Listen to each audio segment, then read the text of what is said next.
evening and welcome. My name is Gatel Ruiz Nicholas, and I will be your host for the GRN show. February was designated the time to honor the achievements of Blacks when it was first celebrated in 1927 by historian Carter Woodson. It started as a week of celebration, and back in the 70s, it became a month-long celebration. I personally think it should be every day. But we continue to honor those who've left their imprints to make our society and our community better. So today, we have the pleasure of having Bobby Henry, the publisher of the Westside Gazette, Broward County's largest and oldest Black-owned and operated newspaper. They've been a staple in South Florida, and for the past 52 years, they've reported and covered stories with the African-American community in mind. So, Bobby, good evening and welcome. It's so good to have you with us. Well, thank you so very much, Ms. Ruiz. It's a pleasure to be here. You make it appear so easy. So I am honored to be a part of this show. Thank you. Well, I have to tell you, I was thinking, what can I do to really highlight Black History Month?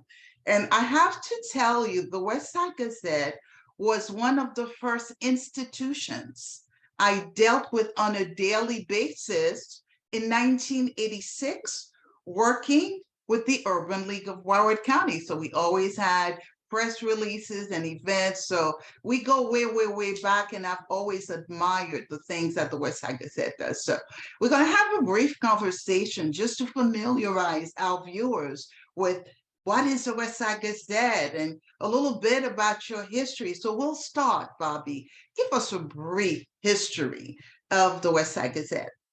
It's ironic that we would be doing this show on during the month of February. The Westside Gazette was founded in February.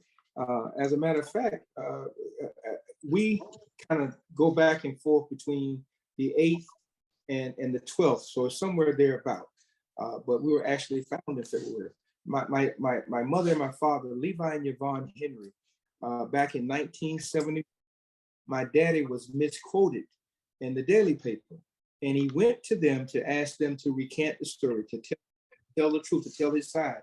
And they wouldn't do it. So my father went out and he started his own newspaper. And he, from the beginning, his format and his platform was for the Westside Gazette to be a positive paper for a positive people. And that has been our focus ever since the paper was founded.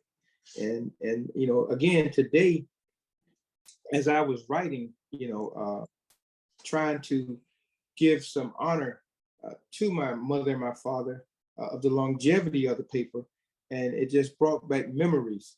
We are now a third generation. Wow, that's amazing. So we're here, and we're third generation, still standing on the motto of a positive paper for a positive people, speaking truth to power. My four sisters and myself, along with my two nieces, my brother-in-law, and my daughter-in-law. We were all here at the paper, moving from one platform to the other, trying to keep up in this fast-moving society. Yes. Super. Well, kudos to your dad. When you want change, you have to be the change. Yeah. And based on what you've mentioned, your dad decided, I'm going to be the change and report things the way I want to. So I think that's great. So, you've mentioned the paper's been around for a while, I think about 50 something years. So you've chronicled many changes and what has impacted the African-American community. When do you think the Black community was at its peak, socially, economically, and politically? Okay, again, these conversations are easy to respond to because it seems like on a daily basis we're having these conversations somewhere. we were just engaged in the conversation of our pivotal point in the social action arena, as well as some of those of our leaders who have gone on. David Wright, whose family is a very prominent family here in Broward County, we were remembering when there was a oh Lord, good gracious, the NAACP first woman president. You know, when she was around, oh man, my mind is drawing a blank. But anyway, we were talking about her, Mr. Mizell, Mr. Burroughs, Mr. Boyd, Franklin Rochelle, and some of the other leaders, Mr. Jackson. So it was during the latter part of the 60s, the early 70s, when stuff was really at its peak. We had, we went through some riots. We went through some conflict. We were constantly dealing with racism. During this same period, the city of Fort Lauderdale was rated the 14th most racist city in the nation. So that was on the forefront. So that was a constant battle, but we had people like Carlton Moore. We had Mr. Kurtz from Mizell Kurtz Funeral Home. We had those outward spoken individuals, Miss Leola McCoy. That's correct, yes. Yeah, Audrey and Frank Peterman, Mr. Latimer, Attorney Latimer. We had people who were Mr. Dandy Milk, Dandy. Yes. Yeah, William Dandy. So we had people who would stand up and speak truth to power. Mr. Miller, Dr. Dorsey Miller and I were just talking about Mr. Dandy and how he would actually call people out. He called an incident where Mr. Dandy was scolding a person in the bathroom, you know, and then so he hung around to see who came out, and it was the superintendent. And Mr. well, he wasn't the superintendent, but he was giving this man the blues. So again, it was doing that, the height of political awareness and say it loud, I'm Black and I'm proud, with the diversity within a diverse community. You know, it was Blacks, Haitians, Jamaicans, Trinidadians, you know, I mean, the whole thing. So it was at that time where we were really made to come together. We were forced because of the situations that were affecting us. So it was during those times.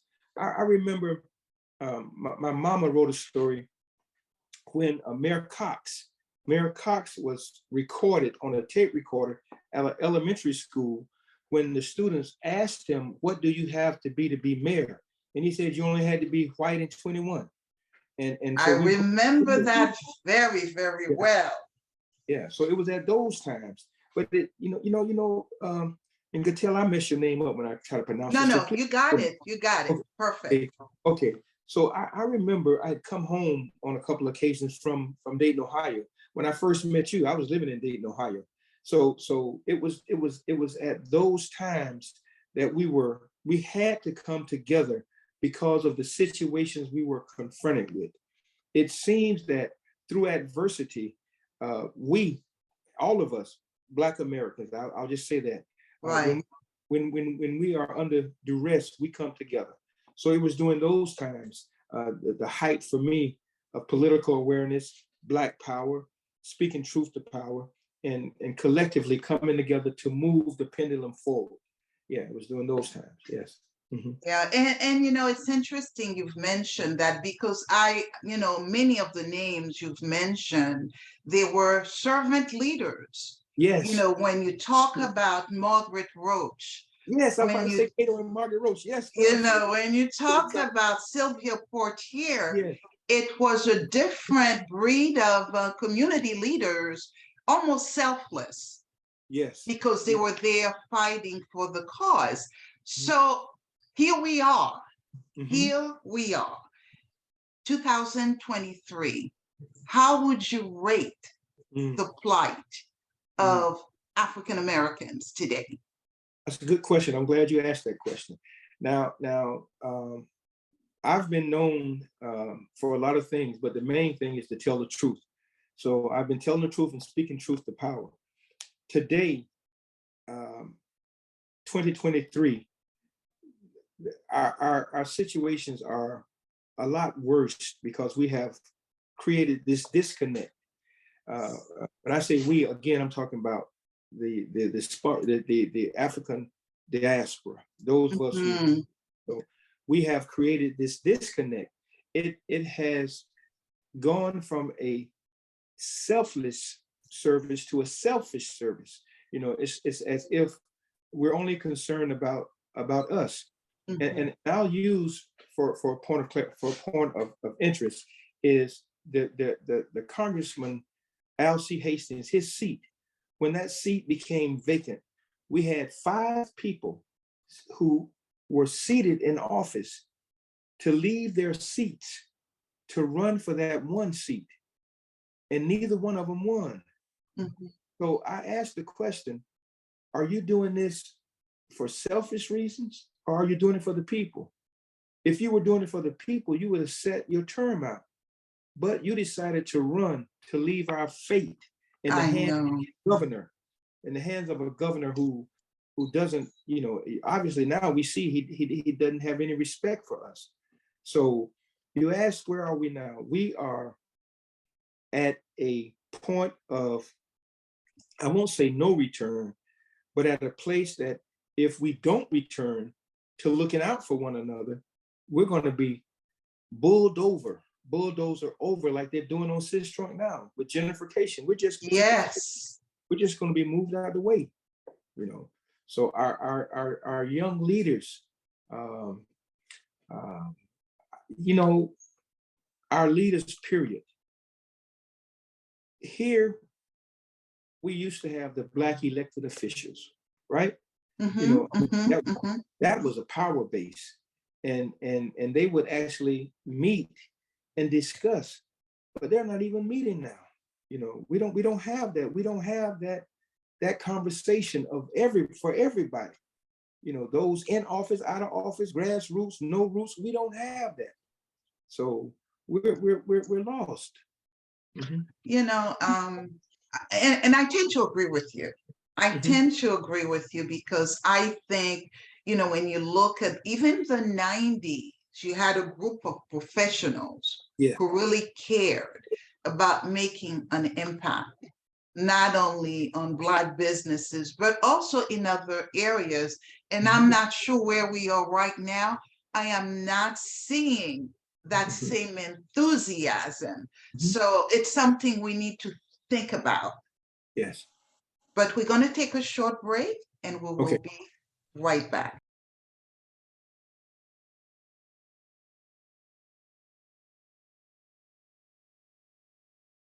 So, what do you guys think of Trey's song? Such a joke. I love him. Did you hear his new song? That new song. Oh my God, that video is so cool. And then on the Grammys. Wait. No, I don't know. What? Crazy? That's wow. Yeah. Anyway. It's time to see if you guys know anything besides Trey songs. Okay, let's go. Okay. So, who was better than... When was Martin Luther King born? January 15th, 1929. Rosa Parks? February 4th, 1913. Whatever. Since you want to ask all the questions, madam, who's the first Black surgeon? How am I supposed to know that? Daniel Hill Williams, 1893. Okay. So, who was the first Black female judge? Constance Baker Motley, 1966. First African American patent holder? Thomas Jennings, 1921. Okay. I got one. Who was the first Black female TV host? Oprah Winfrey, 1986. Who's the first Black female I never said I knew it all. I didn't write Black history. You seemed like it 2 seconds ago. Sure did. How do you know all this in the first place? Yeah, this is Black history, and you're not even Black. Sure, you're really not. It's everybody's history.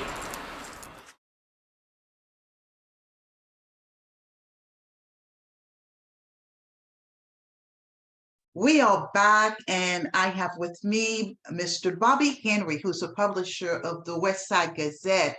We were talking about progress made over the years, and now it seems like we really are going backwards. And I do agree. Look what happened. When you look at what's going on in terms of our history, Mhm. we're being asked to put our history aside in order not to offend others. And I am a true believer that you must know where you come from Mhm. to know where you're going. Give me your thoughts on that. I couldn't agree with you more. And it's let's see. Again, oppression and just I want to find a word to really help me to formulate what I want to say. The need for us to survive, we're not understanding that, and can tell I do believe that that is something that just did not occur.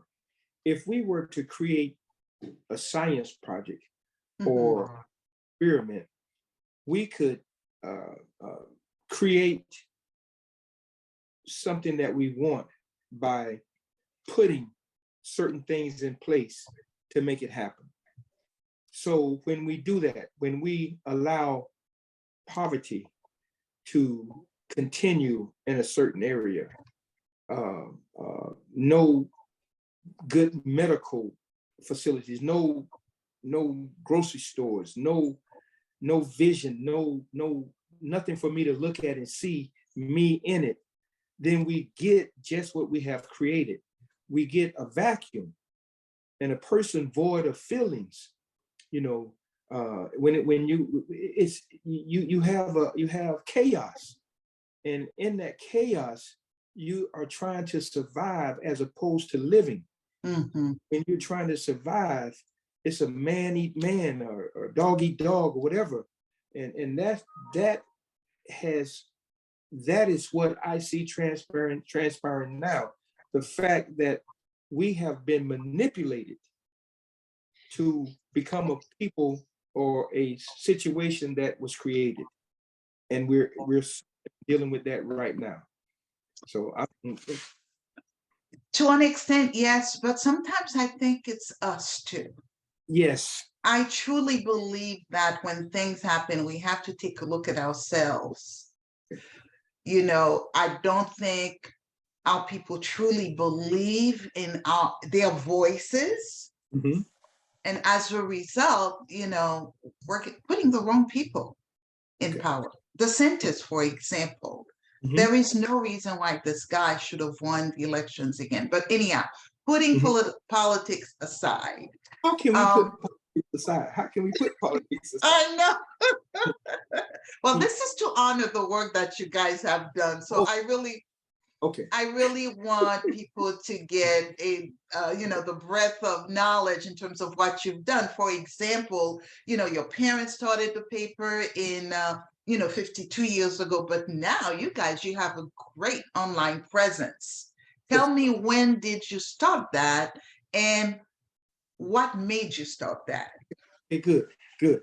Okay, we started the online part of the Westside Gazette, bits and pieces, maybe because we were just trying to find a paper online, maybe 10 years, breaking into it, maybe 10 years ago, very reluctantly, because I'm a hands-on person, and I thought, newspaper, we got to do the print. We got to do the print. We got to do the print. However, the National Newspaper Publishers Association, 229 Black papers across the country, we saw a trend coming, and therefore either you would have to get on the train or you would get left behind. So trying to get our staff to step into the digital world was like pulling hen's teeth. You know, yeah, you know, nobody, we were so afraid that, you know, the computer, we mash a button and we lose everything. So, but 10 years ago we started, and then maybe 15, maybe 10, 15, yeah, then we started, but we began to take classes and began to understand more that it wasn't so bad. And now with the younger generation who have come aboard, we see, you know, that young folk are constantly doing this, you know, with devices and stuff. So we had to find a way to get to that technical side as well as maintaining our print. So thank God we're able to mix the two. You know, we keep the print, we still have loyal readers who read the newspaper, and we expand on the digital side as well as with a podcast, you know, where we try, you know, That's right. you know, trying to, that you were on about, you know, just trying to keep up. And the more we invite young folk to come in, the more we seem to find ourselves moving, you know, in that vein. So did I answer that question right? You've answered it very, very well, because I, for instance, I no longer subscribe to paper. They don't deliver the paper. It's just, it's so much easier to do the online subscription, because, you know, in the busy world, I could be at a dentist office and, you know, read it. So I kudos to you for going that direction. You know, I too, I have to tell you, when I'm not a digital or techie type of person, so, you know, you got to take me along, but it's all good. And the other thing I want to say is, obviously your parents left a legacy. This is, like you've mentioned, this is the third generation. I am sure they can fly with the online model. Am I correct? Yes. Now say that one more time to tell I missed that. You said. No, I'm saying the online model that you use, you know, since this is the third generation of your family working in, you know, with the Westside Gazette, I'm sure they can pretty much fly with that particular, they feel so much more comfortable. Yes, yes. And so much so that preferably, Lord have mercy, preferably, you know, people, the app is the thing that's happening. So I mean, we're trying to develop an app so we could be right there with, you know, with the young folk, and try to get them too. Now young folk can be, I don't want to say not loyal, but they can move around so fast you don't. So we're trying to hook them, you know, and say, okay, yeah, so what how do we get here? How do we do this? You know, we are open to conversation. You know, if we don't talk, we're not going to get anywhere, you know. Right. So so what is, just an idea, your target audience, your readership online, your readership paper? What does that look like? Okay, our print readers, our readership for print is still between the ages of 47 on up, you know, as far as, you know, 80, because we still deliver to the churches. And the senior citizens, and well, the church period, they still like to see the paper. And then on our online with the analytics, you know, I'm not an analytics person, you know, but we do have staff that actually reads the analytics to see where we are, which stories are doing what, you know, who's hitting on, who's clicking on, who's doing this. So we found out that the average person that goes online, again, is that moderate level, 45 to 27, in that range. Now, we haven't found a way to really tap into that young audience. We're trying to pull in young readers through we have a young writer. She's been writing now for the past almost 5 years. So we are attracting that audience. We have on our podcast show that's coming up on Thursday night, it's young folk, children in the struggle. That's the title of the. But we got some young people. So again, we're trying to find that open route to communicating, to have part of it. You know, trying to educate them on the fact that it was young folk who were in the struggle. You know, who actually were on the front line. So we're trying to bring all that together, and it takes conversation. Absolutely. That is the key. I got to be able to listen to them. Maybe sometimes I don't understand what they're saying, you know, but I still have to sit down and listen, and we have to talk and engage. Their struggle is one and the same, but it's at a different time. It's like snowflakes. 1 million snowflakes can fall, but you'll never find one the same because they come through the atmosphere at different times. Same place, different time. That's correct. We're trying to get to that point. And you know, I think that's the issue. Perhaps, you know, the older generation, we were so much more politically and socially conscious. And I'm not saying the younger generation is not, it's just their world, the world they grew up in is very different than what we grew up in. So we've got to kind of help them navigate and find that balance. You know, the Black press has been around, it'll be 196 years in March. 196 years. Now, I don't know of too many Black businesses or businesses, period, that have been around for 196 years. So within that 196 years, we've seen a lot. You know, we've recorded a lot. So in the recording, we were able to touch, feel, and live it and share it. You know, our thing is read through the pages of our history in a Black newspaper. You know, and so we try to capitalize on that. Yeah, young people they still have their TikTok, their Snapchat, and all that other stuff, but can they put that in a frame and hang it on the wall?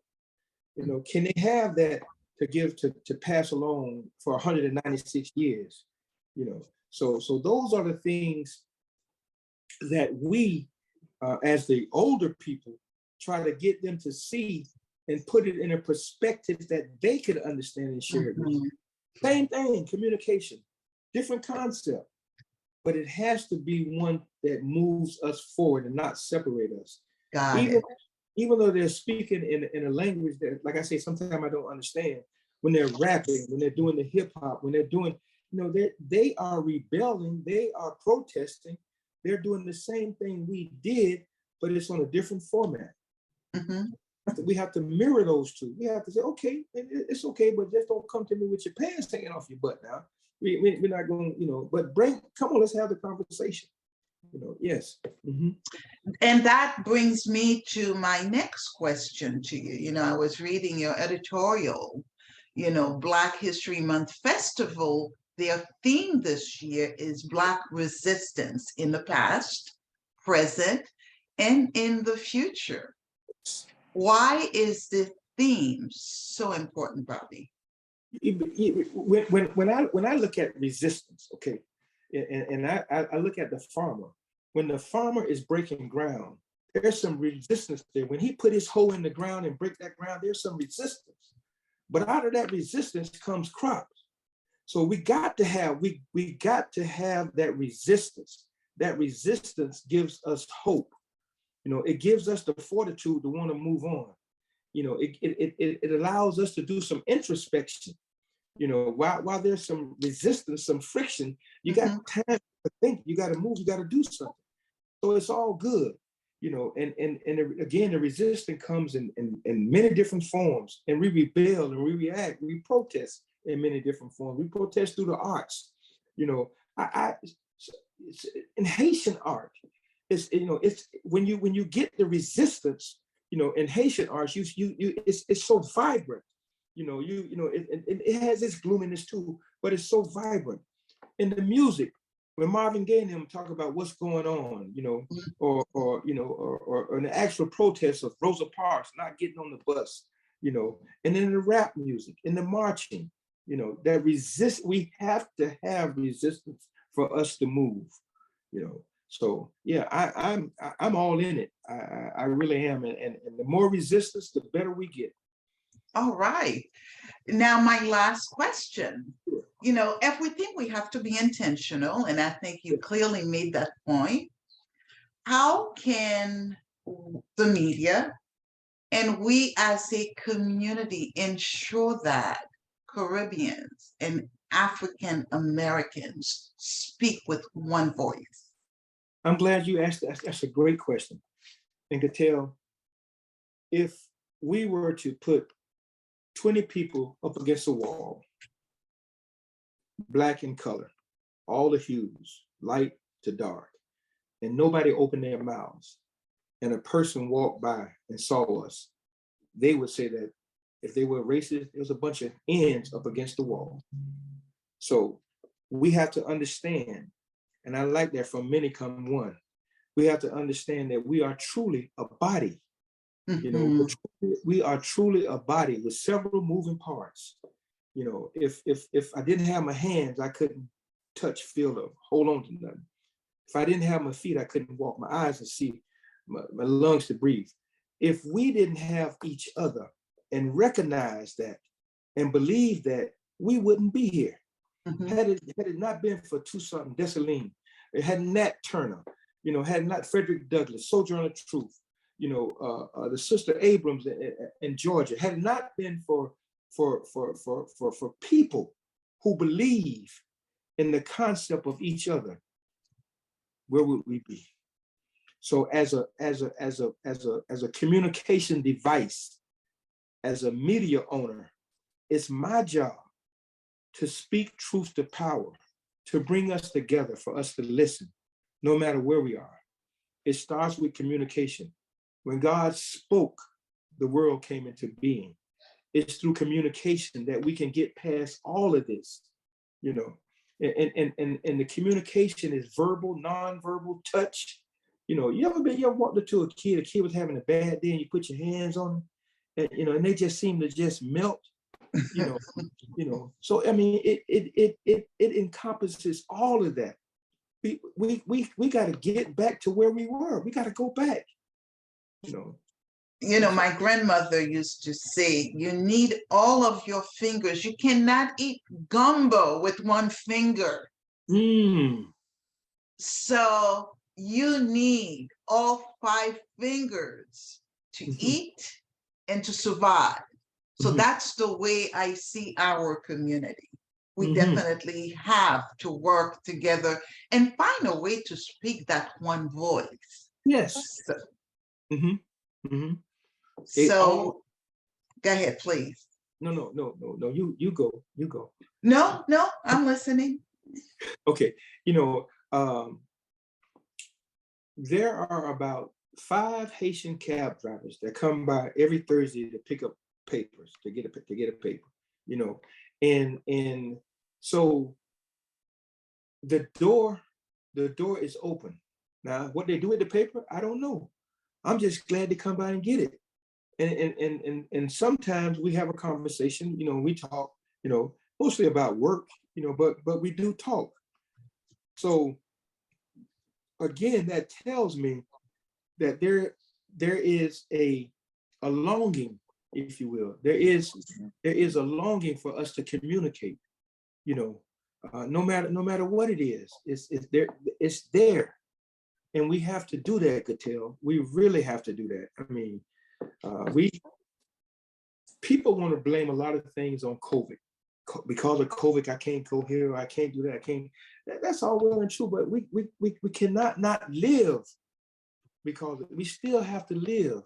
And we live between the storms, but we live. So, and we have to live for each other. That's it. And that's the way I am going to end our dialogue. Bobby, I can't thank you enough for joining me this evening as we commemorate, Black History Month. I think your family has left a legacy and many of us have benefited.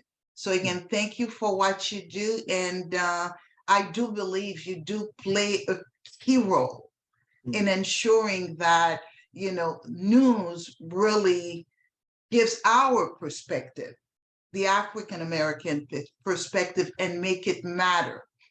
And also as a media, definitely, ensuring that we act as a community, we work together, we love one another, and certainly make this community better. Thank you so much. Oh, thank you so very much, and God bless you. Thank you for allowing me to be a part of your show.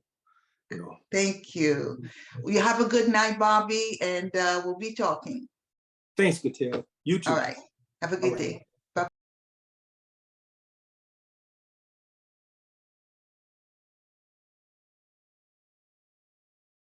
So, what do you guys think of Trey's song? Gorgeous. I love him. Did you hear his new song? That new song. Yes. Oh my God. That video was so cool. And then on the Grammys. Wait. No, I don't. I know. That's crazy. That's Wow. whatever. Yeah. Anyway, it's time to see if you guys know anything besides Trey songs. Okay, let's go. Okay, so who was better than, when was Martin Luther King born? January 15th, 1929. Rosa Parks? February 4th, 1913. Whatever. Since you want to ask all the questions, madam, who was the first black surgeon? How am I supposed to know that? Daniel Hill Williams, 1893. Okay, so who was the first black female judge? Constance Baker Motley, 1966. First African American patent holder? Thomas Jennings, 1921. Okay. I got one. Who was the first black female TV host? Oprah Winfrey, 1986. Who was the first black female I never said I knew it all. I didn't write Black history. You seemed like it 2 seconds ago. Sure did. How do you know all this in the first place? Yeah, this is black history, and you're not even black. Sure, you're really not. It's everybody's history.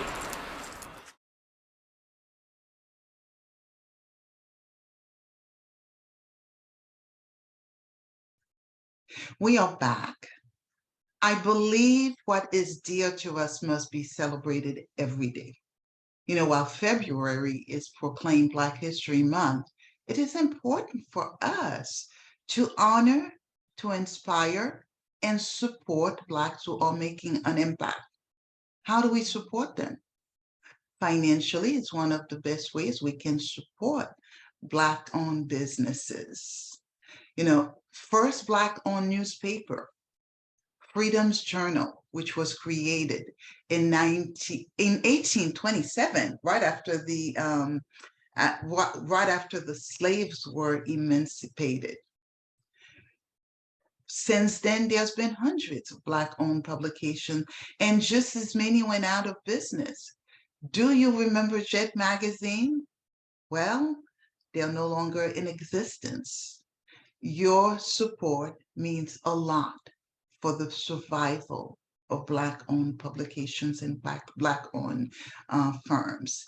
It is news for the people who look like us. The Westside Gazette, when they report and give the perspective of people who look like us. And often it is another perspective that matters. Happy Black History Month. Good night, and enjoy your Saturday night.